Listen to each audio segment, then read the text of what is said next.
Livro de Efésios, capítulo 3, 13 e o 14. Vou passear de novo nesse livro. Eu até relutei para não pregar de novo essa palavra.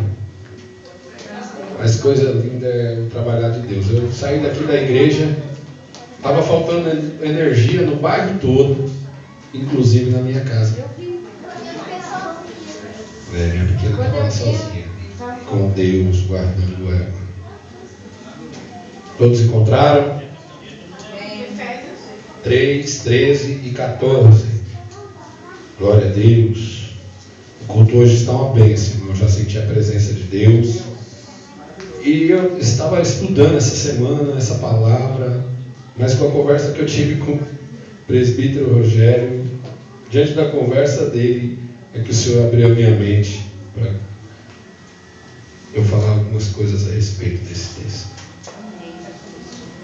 Todos encontraram? Amém. Amém, graças a Deus. Portanto, 13. Peço a vocês que não desanimem por causa das minhas tribulações em seu favor, pois elas são uma glória para vocês. 14. Por esta causa, ponho-me de joelho diante do Pai. Poder se sentar, louvando e agradecendo o nome do Senhor. O apóstolo Paulo, ele escreve a primeira carta à igreja de Éfeso, no capítulo 1, e no verso 15, ele diz assim: por essa razão, desde que ouvi falar da fé que vocês têm no Senhor Jesus e do amor que demonstram para com todos os santos, não deixo de dar graças por vocês, mencionando em minhas orações. Peço que o Deus de nosso Senhor Jesus Cristo, glorioso Pai, dê vocês espírito de sabedoria, de revelação, no pleno conhecimento dele. Aleluia. 18. Oro também para que os olhos do coração de vocês sejam iluminados. O apóstolo Paulo, ele escreve essa primeira carta à igreja de Éfeso, pedindo que o Senhor, pela fé daquele povo, desse sabedoria, desse conhecimento, desse a revelação, descesse com o Espírito para que eles continuassem na caminhada. Porque era difícil, irmão, naquele tempo. O apóstolo Paulo, ele estava numa missão de juntar os judeus com os gentios. Não era algo muito fácil, porque eram pessoas que não se batiam. E ele aqui, ele começa com essa carta e ele escreve falando, pedindo e orando a Deus para que desse sabedoria, para que desse paciência, que desse revelação da palavra. E quando ele chega no capítulo 2, ele já chega colocando o povo de encontro à situação que eles estavam antes. Ou seja, primeiro ele ora a Deus para que Deus mantenha aquele povo de pé, para que aquele povo continuasse tendo a revelação, para que aquele povo continuasse tendo sabedoria de Deus. Mas no capítulo 2 ele começa, no verso 1, vocês estavam mortos nas suas transgressões e pecados, nos quais costumavam viver quando seguia a presente ordem deste mundo, e o príncipe do poder do ar e do espírito, que agora está atuando nos que vivem na desobediência. Ele começa a relembrar o povo, que o povo ele estava num caminho bom, mas que poderia voltar se não continuasse na presença de Deus. Eu acho que é muito interessante nos dias atuais nós sempre fazer uma reflexão da onde o Senhor nos tirou e para onde nós vamos ir, para onde nós queremos ir. Porque tem crente, irmão, que se você perguntar para ele se ele é salvo, ele nem vai saber se é salvo, se não é. Tem crente que se você perguntar para onde ele vai, ele nem sabe se ele vai, se ele está indo para algum lugar. As pessoas hoje não se importam muito, se importam com o oba-oba, com a alegria daquele momento, mas Paulo ele estava trazendo uma reflexão para aquele povo recordar que viviam em pecado, que era um povo que servia de qualquer maneira outros deuses, mas que agora a sabedoria, o conhecimento o amor iluminasse eles para que eles continuassem na presença de Deus. Eu achei interessante essa primeira carta. Mas essa segunda carta que Paulo escreve no capítulo 3, o verso 13 a seguir, ele começa a dizer para o povo assim: não fica desanimado não, por causa das minhas tribulações. Paulo estava na antessala da morte. Ele estava sendo perseguido por pregar Jesus, por falar de Jesus, por ser um missionário, por ser um desbravador. Ele estava sendo perseguido. E algumas linhas defendem que ele estava preso num cárcere, outras numa prisão domiciliar. Mas o que mais me chamou a atenção foi que Paulo ele poderia ter orado pela situação dele. Paulo ele poderia ter orado naquele momento para que Deus libertasse ele.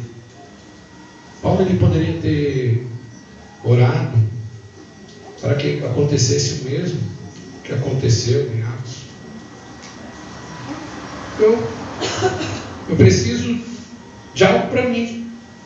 A minha situação não está boa. Paulo poderia estar orando por causa das feridas, da perseguição que ele estava sofrendo. Mas é interessante que no 14 ele fala: por esta causa. E ele ainda fala no 13 para que ninguém fique triste, porque ele estava sendo perseguido por causa das tribulações, mas era para a glória, porque ele estava unificando um povo judeu com gentil. Era um povo que outrora não ia conseguir estar dentro de uma igreja adorando, e naquele momento eles estavam adorando. Aquele povo estavam junto. A igreja de Éfeso, ela tinha judeus, ela tinha gentios, e todos eles serviam ao mesmo Deus. Paulo, ele estava, na linha teológica dele, ele estava falando assim: eu me preocupo com conhecimento. Sim, me preocupo. Eu sou uma pessoa versada, eu tenho conhecimento, conheço das leis, eu conheço a Torá, eu busco, eu me preocupo em conhecer. De tudo que você quiser conversar comigo, eu vou procurar. Se eu não souber, eu vou procurar aprender para nós dialogar. Mas eu também me preocupo com a oração. Paulo ele conseguiu conciliar a graça e o conhecimento. Isso é muito interessante, irmão, para os nossos dias atuais. Sim, devemos nos aplicar na palavra de Deus, em ler a palavra de Deus e buscar e pedir a revelação, a sabedoria, o conhecimento da palavra de Deus, porque quanto mais nós conhecemos a palavra de Deus, menos a gente erra. Quanto mais nós nos aproximamos da palavra de Deus, menos a gente vai errar. Às vezes a pessoa ela pode até estar pregando aqui, de repente você, por conhecer a palavra, e você vê que a intenção da pessoa não era falar exatamente aquilo ali e tal, mas é por causa que ela não conhece. Mas você conhecendo, você vai conseguir diagnosticar qual que é a palavra, se ela está sendo tendenciosa ou não. Então nós devemos sim conhecer, buscar o conhecimento, a sabedoria. Mas mais do que isso, é se colocar de joelho. Mas o interessante é que Paulo ele fala: por esta causa eu me coloco de joelho, mas poderia servir como uma afronta. Eu até acho que eu comentei com o pastor Euclides sobre isso. Poderia servir de afronta para o povo judeu, porque os judeus eles oravam em pé, mas Paulo ele estava se colocando de joelho espiritualmente, não era fisicamente. E se você se colocar de joelho, meu irmão, você vai parar de orar por você. Você vai começar a orar pelo seu irmão. Você vai conseguir entender que o seu irmão está passando por uma luta. Você vai conseguir diagnosticar que o seu irmão está passando por prova, por tribulação. E você vai falar assim: eu vou esquecer das minhas lutas, porque o meu pai vai cuidar das minhas lutas, das minhas tribulações, e eu vou orar pelo meu irmão. Talvez hoje, nesta noite, nós tenhamos chegado na presença de Deus, e eu me coloco no meio de vocês. E nas nossas orações que nós fizemos, nós não oramos pelos nossos irmãos, nós não oramos pelos nossos amigos, nós não oramos pelos nossos conhecidos, porque nós vivemos um mundo que a gente precisa de tudo para nós, porque a gente passa por luta, a crise afeta o nosso salário, afeta ela afeta todas as áreas da nossa vida. A crise vai afetando, as perseguições, as tribulações. Aí a gente chega diante de Deus e a gente quer orar por nós. A gente quer orar pela nossa situação. Mas um homem e uma mulher de Deus, quando ela se coloca de joelho diante do Pai, ela não vai se lembrar somente das dificuldades, das limitações, das tempestades, das afrontas. Não vai lembrar somente que ela precisa pagar as contas dela. Ela não vai lembrar somente que ela tem um monte de coisas para fazer, e ela vai começar diante do Pai, ela vai começar a orar, e o Senhor vai dar a revelação que aquelas pessoas que muitas vezes estão do nosso lado precisam até mais do que nós. E muitas vezes, irmãos, essas pessoas que precisam, elas não têm a força que nós temos. Porque também houve momentos na nossa vida da gente não conseguir chegar na presença de Deus. Houve momentos na sua vida, pastor Euclides, que você não conseguiu chegar na presença de Deus. Houve momentos na sua vida, Lívia, Rogério, que você não conseguiu chegar na presença de Deus. Mas tinha alguém que estava de joelho diante do Pai, espiritualmente, que ela estava orando pela sua vida. E às vezes a gente questiona, fala, puxa vida, é tão bom falar com Deus, e por que o povo não vem orar? E por que o povo não quer orar? Porque às vezes a pessoa não tem força. Porque às vezes a pessoa não está tendo a força. A gente olha para o livro de 1 Samuel, a gente vê Ana sendo afrontada por Penina, duramente afrontada, e ela entra dentro do templo e ela se dobra ali e começa a orar somente gesticulando. Só gesticulando os lábios, e não saía nada. E o profeta olha para ela e fala assim, já está embriagado uma hora dessa? Aí mais ou menos é nós. Porque fulano não vem, não tem compromisso com Deus, não quer nada com Deus. Às vezes aquela pessoa está que nem Ana, ela está sem força, ela não está conseguindo chegar diante de, se dobrar diante da igreja, se dobrar diante de Deus em oração. É momentos na nossa vida que é assim, a guerra é travada, a luta é travada, a batalha é travada. Eu tive ontem no Santo Amaro conversando com os pastores, e ali aquele pastor começou a falar, irmão, eu começo a orar, e tem dia que eu oro 30 minutos, tem dia que eu oro 40 minutos, tem dia que eu oro 50 minutos, tem dia que eu oro 2 horas direto, tem dia que eu tiro 5 horas de oração. O ministério que Deus me deu foi de oração, e eu não admito pessoas que não andam em oração, que a pessoa tem que ter a palavra, tem que ter a evangelização e tem que ter a oração. Eu fui ouvindo aquilo ali e eu falei, mas irmão, isso aí é um dom que você tem. De repente eu não tenho esse mesmo dom que o senhor tem de orar 5 horas, mas eu também tenho um outro dom que possa ser diferente do seu. Eu posso não orar 5 horas, mas eu também posso ficar 5 horas sem deixar de falar com o Pai.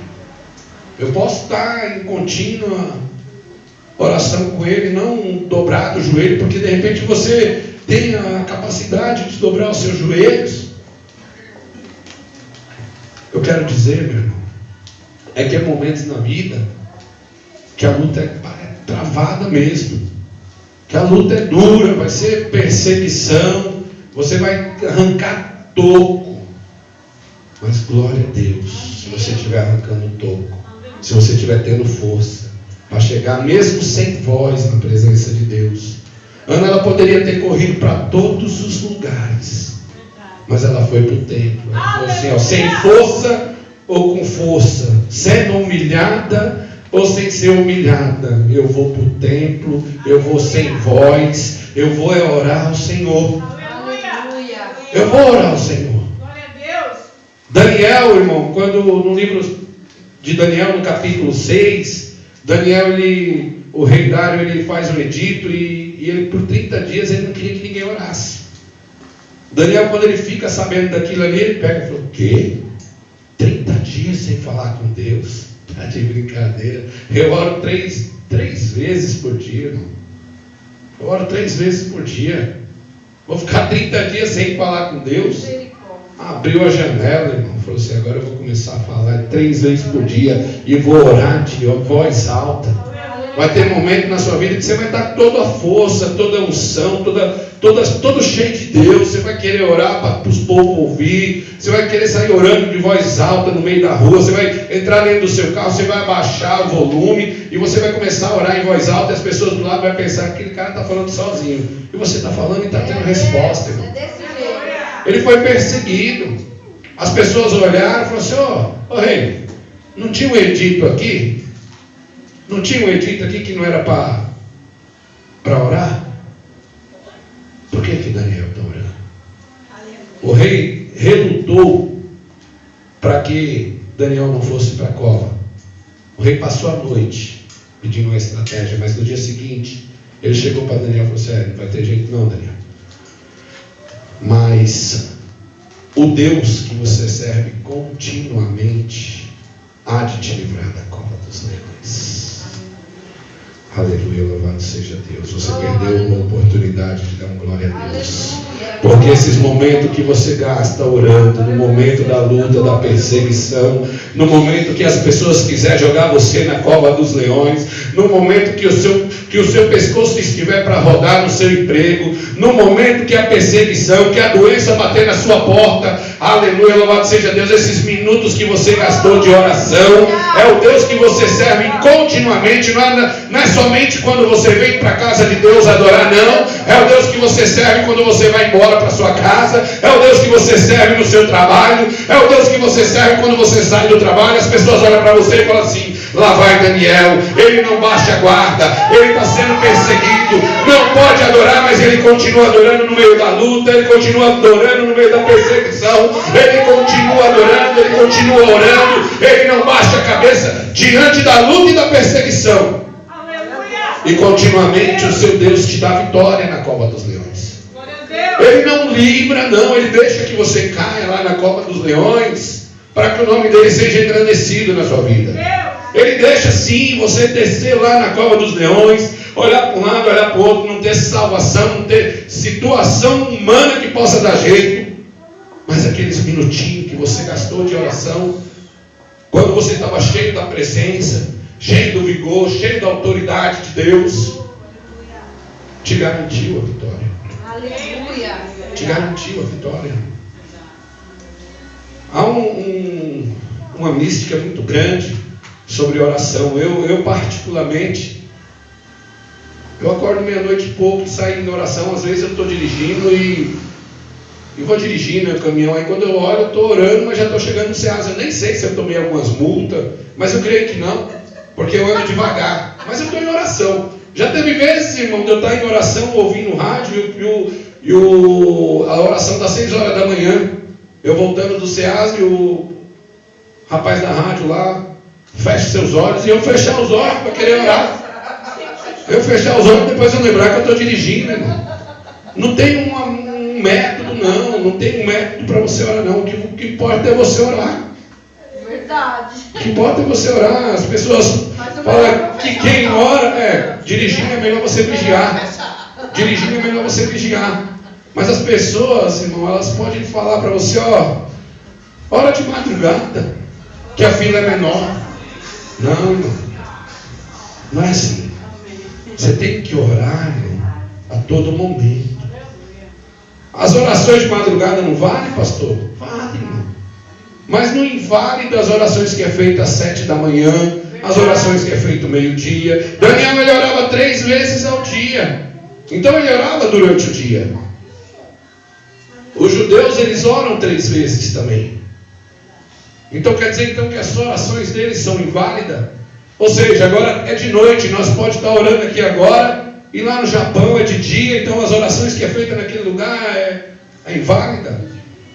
Não tem uma mística, não tem uma metodologia não para orar, não. O que eu falo para você é não deixar de orar.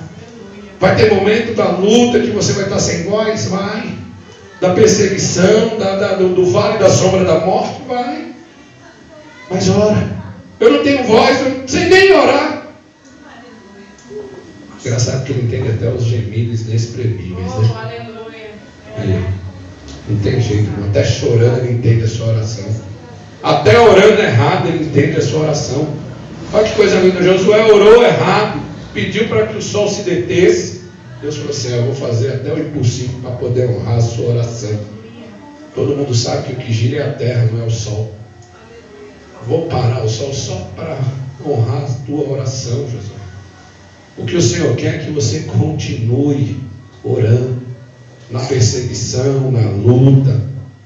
Quando você estiver cheio de vigor, quando você estiver cheio de autoridade, quando as portas estiverem todas abertas, pastor Euclides, ele vai querer ouvir a sua voz bem alto, com a janela aberta, orando, profetizando, liberando a palavra da cura, liberando a palavra de restauração na vida daqueles que estão precisando. Pedro, aleluias, no livro de Atos, capítulo 12, é o tema da nossa próxima campanha que os obreiros vão ministrar.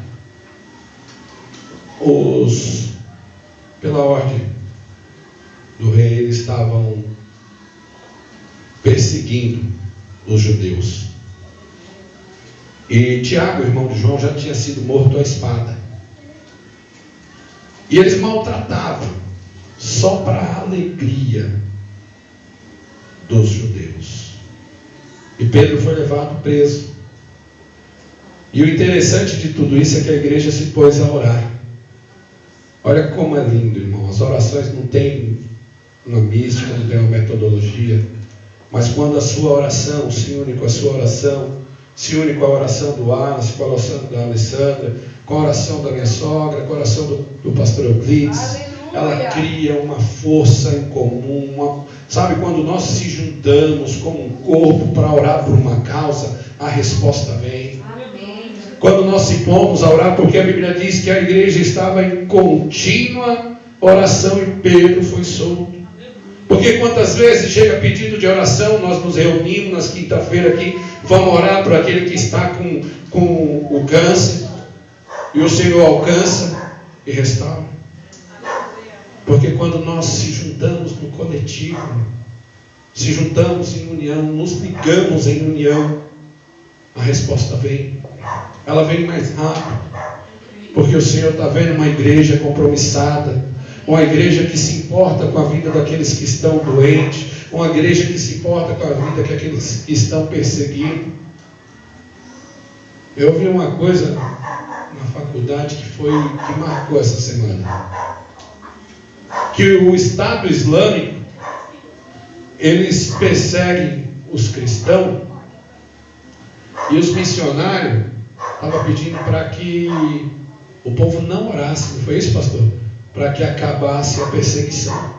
Falei, Jesus dos crentes, na hora me deu um gelo, porque a única coisa que me segura no meio da luta, da perseguição, no meio da afronta, quando eu estou assim, ó, de frente com perigo, quem me segura?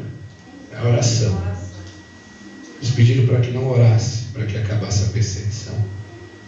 Ou seja, eles falam assim, vou entregar a minha vida para que outras vidas possam ser salvas. Mas tem um propósito, porque eles têm o lado islâmico ocidental e os ortodoxos. Esses ortodoxos, eles são bem radicais mesmo.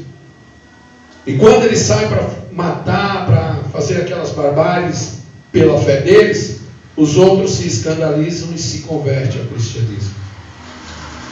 Ou seja, eles estão evangelizando e o reino está crescendo. Porque eles estão vendo que aqueles que servem, que têm a consciência, falam assim, não é possível, o que eu estou servindo está errado. O que eu quero deixar para a igreja é que continue orando, nunca desista. Quando você sai de manhã para trabalhar, você só defende o seu alimento. Quando você sai de manhã e você ora, Deus trabalha por você. Ele defende a sua saúde, Ele defende você do mal, da batida de carro. Quando você chega em casa, que você ora pela sua estadia, de você ter tido um dia com sucesso, Ele recebe a sua oração. Quando você ora por aqueles que estão trabalhando, quando você ora por aqueles que estão sendo perseguidos, pelos seus irmãos, pelos seus parentes, Ele recebe a sua oração. Você é importante. A sua oração é importante para Deus. A sua oração ela tem o poder de mudar histórias aí fora. A sua oração ela é poderosa. A sua oração ela pode mudar vidas. Você não tem o poder de mudar vidas. Você não tem o poder de mudar histórias. Você pode chegar para uma pessoa que está sofrendo porque perdeu um ente querido e falar as palavras mais belas. Não vai confortar. Mas a sua oração para que o Espírito Santo a conforte vai fazer toda a diferença. A sua oração para que o Senhor continue abençoando a igreja perseguida. A sua oração para que a nossa igreja continue a dar fruto. A sua oração para que a tua família esteja de pé. Ela é importante. Glória a Deus. Nós temos vivido, irmão, um tempo que as pessoas não têm dado importância à oração. Mas o apóstolo Paulo, ele nos mostra nesse texto claramente que é possível a pessoa ter o conhecimento e a graça. É possível você manter um foco nas suas coisas, no seu trabalho. É possível você manter um foco no seu estudo. Mas é possível sim você orar. É possível sim você continuar orando. É possível sim você continuar buscando. Porque o que vai te dar vitória no dia mau é a reserva. Tinha uma mulher que ela foi perseguida e ela, quando ela foi perseguida, ela pegou e fez um apelo. Ela falou assim: ó, lembra do meu marido que ele andou na tua presença, na oração? É o que garante, é a reservinha, é a reservinha. Na vida de oração pode mudar o seu dia. A reservinha. Lembra que eu andei diante de ti, da tua presença. Lembra que eu andei diante de ti, na tua presença. Lembra que eu andei diante de ti, na tua presença. Essa reservinha vai fazer uma grande diferença no dia da perseguição, no dia da luta, no dia mau que todos nós vamos passar. Amém? Se põe de pé. Em nome de Jesus. Nesta noite, você vai segurar na mão do seu irmão. Eu não gosto muito desses atos proféticos, mas o Senhor colocou no meu coração. E você vai orar por ele, e ele vai orar por você. Esquece toda a sua dificuldade. Esquece que você está passando por uma luta, talvez por uma doença, talvez por uma dificuldade financeira, amorosa, uma desilusão. Eu não sei o que você pode ter passado por esses dias, mas você vai esquecer de tudo que você passou, de todas as perseguições, de todas as lutas. Aleluias. E você vai orar somente pela vida do seu irmão. Eu posso te garantir uma coisa, irmão. Daniel, ele precisava de uma resposta de Deus. E ele se pôs a orar. Deus falou: eu vou mandar a resposta. Nesta oração que você vai estar fazendo agora, haverá áreas na vida dessa pessoa que você está do lado dela, que você vai estar orando, que talvez a resposta ainda chegue agora.